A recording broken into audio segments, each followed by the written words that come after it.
Glad you can join us today. What I want to do today is introduce myself as the new lab director here at APRC Labs and also give you a little tour of our instrumental facility. So my name is Will Deutschman. I've got a 20-year history in working in chemistry and come here after a lot of years working in the brewing science industry, looking at flavor and aroma compounds in yeast and hops. And as it turns out, those sort of techniques and chemicals map over really well into cannabis. So it's been an interesting shift over. What I want to do is just give you a brief tour of what we've got going on in our lab, show you a couple of the instruments we have, talk a little bit about their capabilities, and then just open it up. If you have any questions, you can always reach out to me, and I'm happy to chat with you about anything. So come on into the lab and let's see what we got going on here. Alright, so it's a little loud in here, and I apologize for the acoustics, but the instruments have any number of pumps and fans and things like that, and that makes things a little loud in lab. What we've got is two GC mass specs that work on all of our volatile compounds. So one of them is dedicated to working on terpene determinations, and the second one over there does our volatile organic compounds. We've got an even larger and sort of more sophisticated instrument at one of our sister facilities that we do all of our pesticide work on.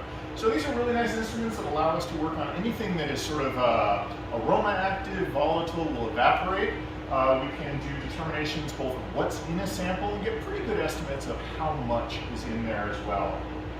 Next one moving down here, this small one in the middle there, that is a GC with an FID detector. So it's basically just a smaller cousin of our GC mass specs. The front end of it is largely the same, but then instead of a mass spec on the back, we've got a smaller, simpler detector.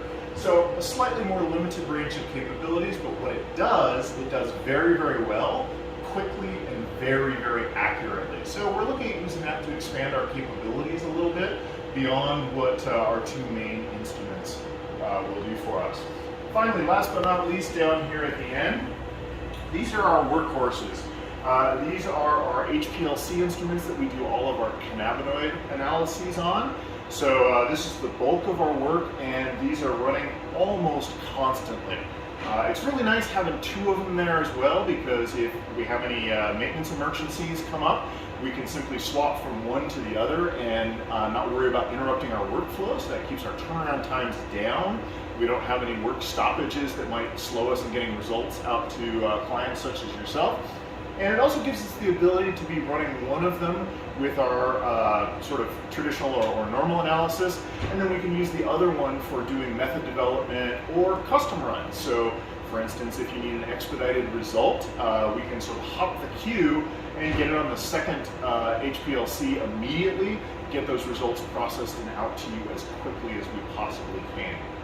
So this is sort of the instrumental lab we've got here. We've also got a wet lab in the back that we won't look at today because it's sort of a small and darker space.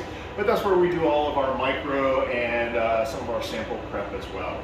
So that's it for the quick tour here. As I said at the beginning of the video, if you have any questions about any of this, our capabilities, or are interested in assays that aren't on our standard menu of offering, reach out. We'd be happy to chat with you and we'll see what we can do. So thanks for tuning in.